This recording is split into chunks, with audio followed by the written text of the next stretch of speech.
Welcome to Best Practices Weekly for Primary Teachers. Today we'll learn a few things from some first-year teachers about reading instruction. Meeting first-year challenges in reading instruction can be found in the December 2013 and January 2014 edition of the Reading Teacher.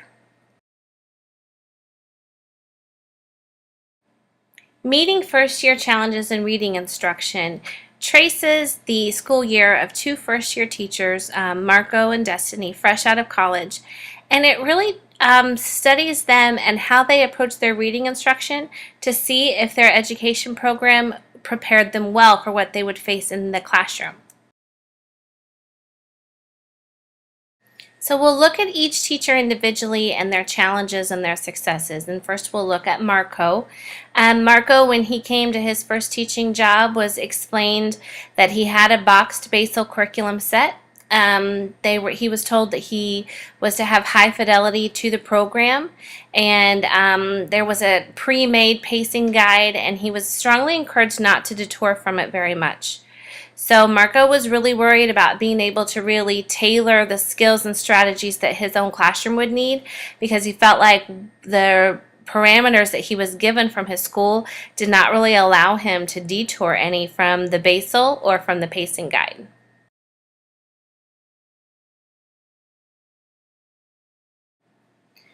So, impressingly enough, Marco knew that he would need to boost up his assessment toolbox so that as much as possible he could tailor the instruction within the program to his classroom.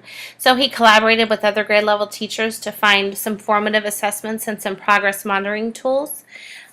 He even came up and found pre-tests for his units that would guide whether or not he would teach his lessons whole group or small group. And I think that's really advanced teaching or thinking for a first year teacher. Marco even went so far as to use a curriculum evaluation tool that can be found online through some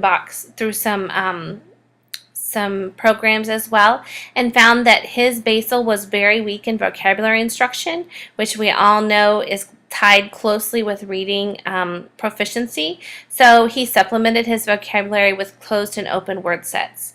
Again, I'm really impressed that a first-year teacher knew to do that and worked all that out before school started. So switching gears to Destiny's experience as a first-year teacher, she actually found quite the opposite of Marco. There was no common curriculum school-wide or even grade level-wide. There was not a standard scope and sequence, and teachers were kind of piecemealing things together that they had collected over the years. Parts of one reading program that was purchased that they like, and they were using it with parts of another, but there wasn't anything given to Destiny to guide her curriculum choices or her scope and sequence or the standards that would be taught and when. So she was definitely left in quite a different situation than Marco. So looking at how Destiny decided to overcome her challenges, again, she collaborated. There was a reading specialist on her campus that she worked with for sequential and systematic instructional plans. And she worked and collaborated with her peers and her mentor to build up the grade level informational text, because she was teaching Common Core and she had been instructed in her educational program about the shift towards informational text. So that was actually something that she did with her team. She studied the skill progression for each grade level so that she would learn what was to come before her grade level and what was to come after, just to help her get a whole rounded picture of what her students should be able to do. She used beginning of the year screeners to determine areas of strengths and weaknesses. She had a fluency rubric that she used to rate student fluency, and that again came from her education program. And she created writing lessons that were infused and based around mentor texts and literature from a literature lab that the school had. So again, making use of the resources that were on the campus.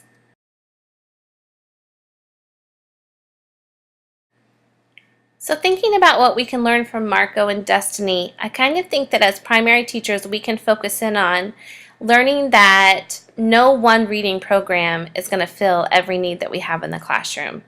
And if we can learn ahead of time how to evaluate where the holes are in our reading program and make plans for our school year of how we're going to fill those holes and fill those gaps, specifically in progress monitoring tools, formative assessments, pre-tests, so that we can determine what we'll teach whole group and what we'll teach small group, any of those things that we can use to tailor the reading instruction to fit our needs and not try to fit our classroom into the reading box, will help us definitely have a more successful school year and ensure that we are setting all of our students up for success and for reading gains.